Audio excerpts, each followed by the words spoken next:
In other words, in the feudal period, a right action is one recommended by mom and dad, is well brought up by the church, and so on. So the key word for traditional society would be authority, you know. And it would be important to understand that why the French Revolution was a revolution is that the authority that can be recognized in a post-revolutionary France, liberty, equality, fraternity, bloody revolution, the only authority to be recognized after this historical break, in principle, will be the authority of the autonomous individual. Kant says in a famous essay called What is Enlightenment? He goes, the motto of the Enlightenment is dare to use your own reason. All decisions henceforth, if you make them because somebody else told you, mom, dad, the king, the prince, or even the government, or even God himself, for Kant, are heteronomous. All decisions henceforth must be autonomous. You've got to say it's what you want to do. A key and important advance, I'm not presenting this negatively, an important advance and a key moment in modernity. Autonomy becomes central to ethical decisions. I'll get onto that in just a moment. But it's a broader point because it's a point about the kind of human subjects that are being constructed by that new order. We've got another one coming, but that new order is now quite old. Okay, I personally, I hope I don't bore you with this. I find Kant's ethical theory exciting, and I'm going to try to make it exciting because to this day, it is probably the highest achievement of this society, and you can call it bourgeois, you can call it whatever you want to, using Max Weber's terms. That, for now, is not the argument. It's a new kind of society is enough for now. And Kant's argument is about how individuals in this society should judge their actions in terms of right and wrong. Kantian ethics begins with the presupposition. And now that's not surprising in philosophy because, after all, as Hegel said, one must begin. And any beginning must presuppose something. So he presupposes something. And what Kant presupposes in his ethics is that there is a moral law. He says, well, you know, some things are moral. There's a moral law. There's some things that are right and wrong. That isn't questioned by Kant. Later philosophers, I will argue, do question it.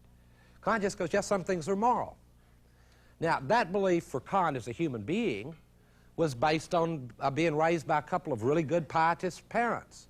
And it was just unthinkable to him that in their whole lives they had never once obeyed a moral law.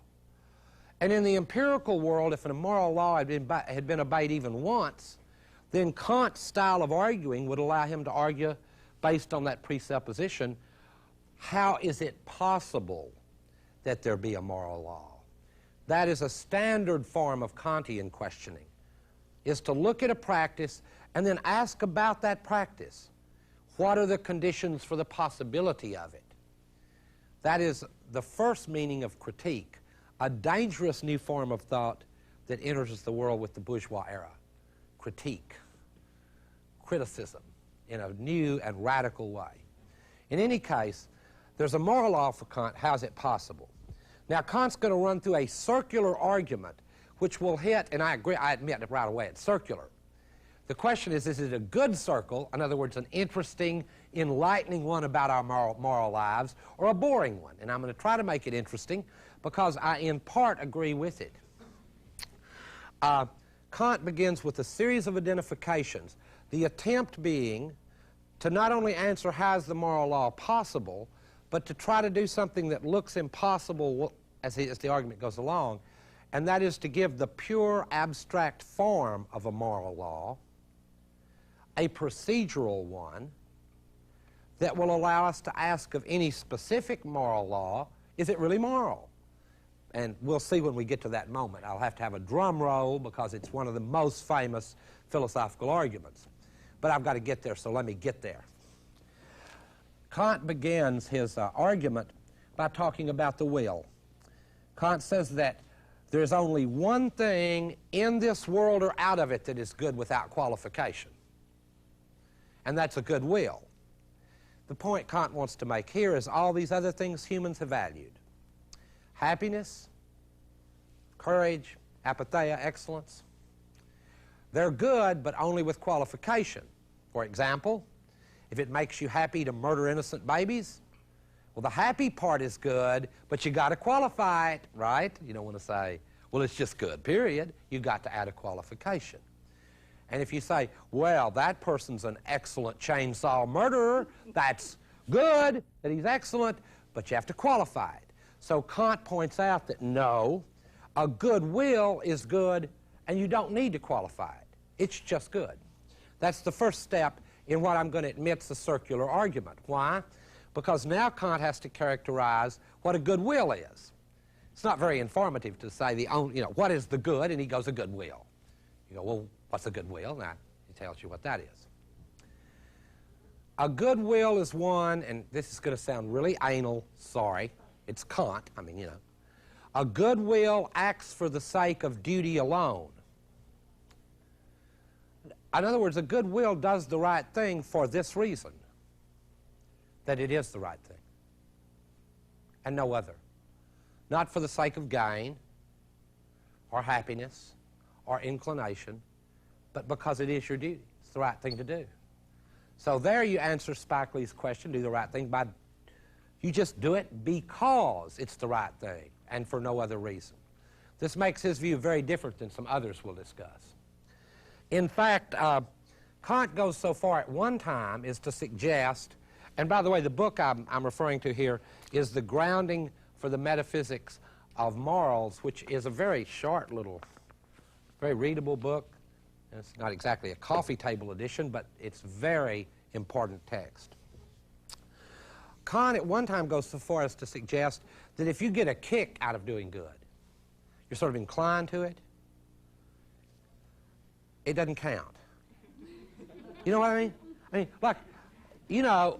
And we have a kind of intuition that agrees with that, in the word do-gooder. So he just does good because they're a do-gooder. Doesn't really count. Goodness for Kant comes out of a struggle where it's sort of a more Christian notion of goodness. We really want to sin because everybody who's honest with themselves is nostalgic for Christianity because we lost the most fun part of it. Sin. Magnificent sin. Mephistopheles. Better to reign in hell than serve in heaven. Sin. Boy, if we could just get that back, we'd be somewhere. Sin. Well, anyway, to act because you want to, because you have a desire to do good, and then you do it for Kant is nice. But it is morally, it's indifferent. It's like flossing your teeth. It's a good thing to do, but no badges, no medals, very little praise and honor for it. In a moral sense. No, morality comes out of that struggle like, ooh, I want to sin, and no, and then you do the right thing. I really want to kill the SB. You don't. You do the right thing. For Kant sees morality in that kind of struggle between our duty, which our reason, because reason is the big word of the Enlightenment. You know that, right? Reason is opposed to superstition. That's what the Enlightenment, modernity, and the capitalists were selling against the king and the church.